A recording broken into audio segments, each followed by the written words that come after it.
আসসালামু আলাইকুম রহমতুল্লাহ বরকাতুহু। আশা করি আল্লাহর রহমতে ভালো আছেন। আলহামদুলিল্লাহ, আপনাদের দোয়া আমি আগের চেয়ে একটু ভালো আছি। বাবা আলহামদুলিল্লাহ ভালো আছে।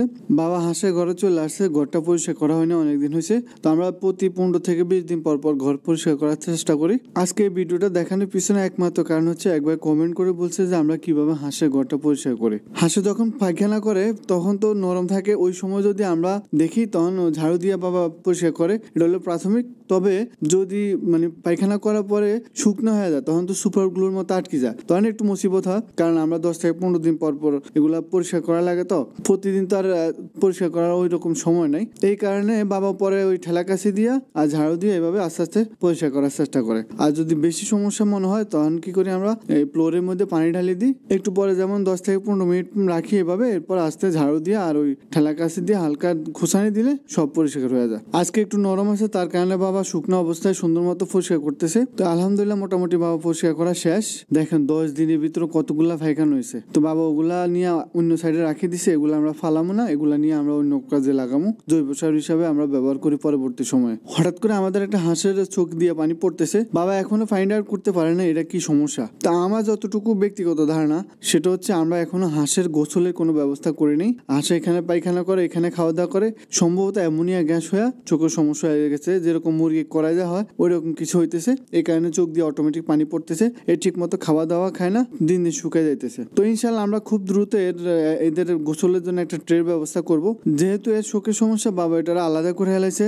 এই আপাতত এখানে থাকবো যতদিন পর্যন্ত সুস্থ না হয়। আর এর এখন চিকিৎসা করতে হইব। তো আমরা চিকিৎসার জন্য সর্বপ্রথম যেটা করি, লাইসোবিটের পানিগুলো আস্তে আস্তে করে বাবা গোলা নিছে, আর একটা নাফা নিয়ে নিছে। নাফা অবশ্য হাফ নিছে, পুরা নেয় নাই। লাইসোবিটের পানি দেওয়ার পিছনে একমাত্র কারণ হচ্ছে যাতে রোগ প্রতিরোধ ক্ষমতা বৃদ্ধি পায়। এই হাঁসটা ঠিক মতো খাবার খাইতেছে না, যার কারণে শুকিয়ে যাইতেছে। তো বাবা কিছু চাউল নিয়ে আসছে, লাইসোবিটের পানি দিয়ে হালকা নরম করে নিছে, ভিজা ভিজা নিছে। আর এখান দিয়ে হেক্সিসোল নিয়ে চোখের চারপাশ দিয়ে মুছে দিতেছে, চোখের মধ্যে না, চোখের চারপাশ দিয়ে সুন্দর মতো মুছে দিবেন, যাতে কোনো জীবাণু থাকলে সেটা অটোমেটিক মারা যায়। বাবা সুন্দর করে টিস্যু দিয়ে মুছে দিছে। এখন আস্তে আস্তে করে চাউলগুলা খাওয়াইতেছে। হাঁসে প্রাথমিক অবস্থায় খাইতে চাইবো না, তারপর আপনি জোর করে খাওয়াইতে হইব। না খাওয়াইলে হাঁস 5-6 দিনের মতো সম্ভবত সার্ভাইভ করবে, এরপর আস্তে বুকের হাড্ডি দেখা যায়, আস্তে আস্তে মারা যাবে। তো এই কারণে বাবা চাউলগুলা জোর করে খাওয়াইতেছে। খাবার সাথে নাফাটা খাওয়াই দিছে। খাওয়া দাওয়া শেষ। হাঁসের চোখে আমরা যে ড্রপটা ব্যবহার করি ওটা হলো মানুষের ড্রপ, আপনারা ব্যবহার করতে পারেন, ওটা খুব ভালো উপকার করে। আর ওই ড্রপটার নাম হচ্ছে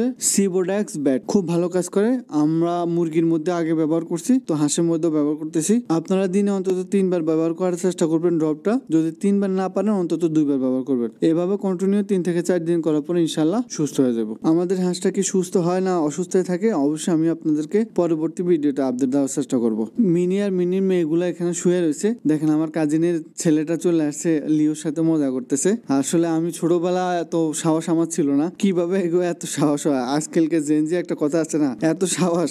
দেখেন কি অবস্থা করতেছে লিওর সাথে, একটু ভয় পায় না। আপনারা চেষ্টা করবেন যে আপনাদের বাচ্চাদেরকে ছোটবেলা থেকে পশু পাখির সাথে কানেক্ট করার জন্য, তাহলে কি হবে, বড় হইলেও এরা পশু পাখির প্রতি একটা ভালোবাসা থাকবো। তা না হইলে বর্তমান যুগের বেশিরভাগ মানুষ কি করে, যে কোনো জিনিসটা অটোমেটিক বিনা কারণে মারে হালা, কোনো কারণ ছাড়াই। আর পশু পাখির প্রতি আদর ভালোবাসা থাকে না। যদি থাকতো তাহলে রাস্তার মধ্যে বর্তমানে এত কুকুর বিড়াল এভাবে অনাহারে মারা যেত না, বিভিন্ন মানুষে আঘাতপ্রাপ্ত হইতো না। আপনারা ছোটবেলা থেকে বাচ্চাদেরকে পশু পাখিদের সাথে কানেক্ট করবেন, তাহলে বড় হইলেও তাদের জীবজন্তুর প্রতি একটা ভালোবাসা থাকবো। আমাদের বিটুর পোকাগুলো অনেকদিন হচ্ছে ভুসি চেঞ্জ করা হয় না। আমরা 10 থেকে 15 দিন পর পর ভুসি চেঞ্জ করার চেষ্টা করি। তো আজকে অনেকদিন হচ্ছে করা হয় না বিভিন্ন কাজের কারণে। তো বাবা এখন ভুসিগুলো চেঞ্জ করতেছে। আর আমাদের কাছে পর্যাপ্ত পরিমাণ লার্ভা এবং বিটল পোকার মাদার আছে। আপনারা যদি কেউ চান অবশ্যই সংগ্রহ করতে পারেন, তবে বেশি দূরে যদি হয় একটু বেশি কোয়ান্টিটি দেওয়ার চেষ্টা করবেন, তাহলে আমি ফাটাতে পারবো। আর যদি আমার এরিয়ার ভিতরে হয়, আপনারা যদি 80 নিয়ে যান, যেখানে অন্য কেউ 5 টাকা বিক্রি করে, আমি ওখানে 4 টাকা অন্তত দেওয়ার চেষ্টা করবো। আমি আগে বলছি। আশা করি আমার ভিডিওটা ভালো লাগছে। যদি ভালো লাগে লাইক কমেন্ট শেয়ার করতে ভুলবেন না, চ্যানেলটা সাবস্ক্রাইব করবেন। পরবর্তী ভিডিও দেখার আমন্ত্রণ রইল। আল্লাহ হাফেজ।